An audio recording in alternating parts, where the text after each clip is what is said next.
तर आपण आत्ता आपल्या तिथे जवळ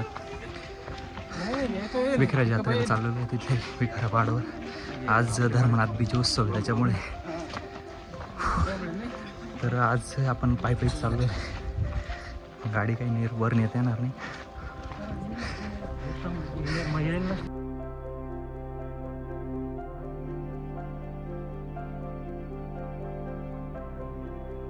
तर फायनली आपण आता पहिला टप्पा गाठलेला आहे. आपण आता खालून येत होतो.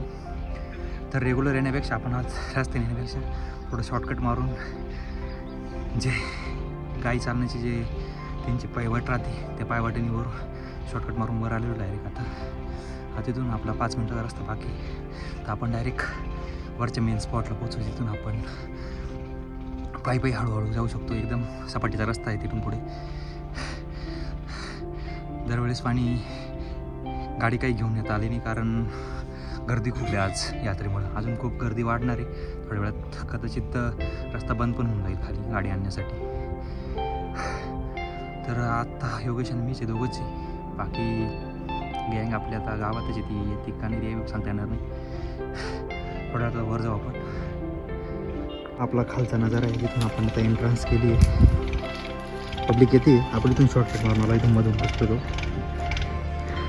ही काही पब्लिक येते यात्रेसाठी. होऊ शकता खूप मोठी गर्दी अशी रस्त्याने.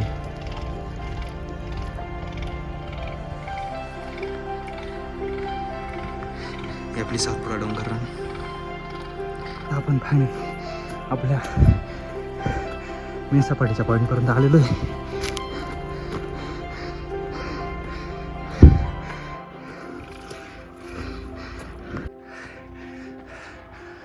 5 मिनिटात टचेबल. खूप दम लागला.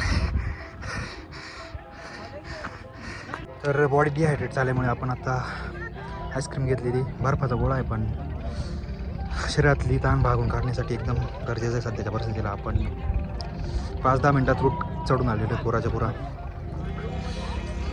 आता सपाटी रस्ता आपल्याला आता पठारी भाग. तर सगळं प्लेन रस्त्यात जायचं आहे आपल्याला. तर उन्हाळ्याचा पिरियड असल्यामुळं आपला झोडप पण एकदम असा ओसाड पडल्यासारखा दिसतोय सध्याच्या परिस्थितीत. काही प्रमाणात थोडंसं पाणी शिल्लक आहे धरणांमध्ये. पण आता उन्हाळ्याला लागण्याचं पूर्णपणे चिन्ह दिसत आहे करंटली. बंटेच पण आलो होता. तर हा आपला डेव्हलपमेंट परिसर आहे जो आत्ता वर विखरा पाडावा झालेला आहे. हे आपलं नागपंथीयांसाठी असलेलं स्थान मानाचं.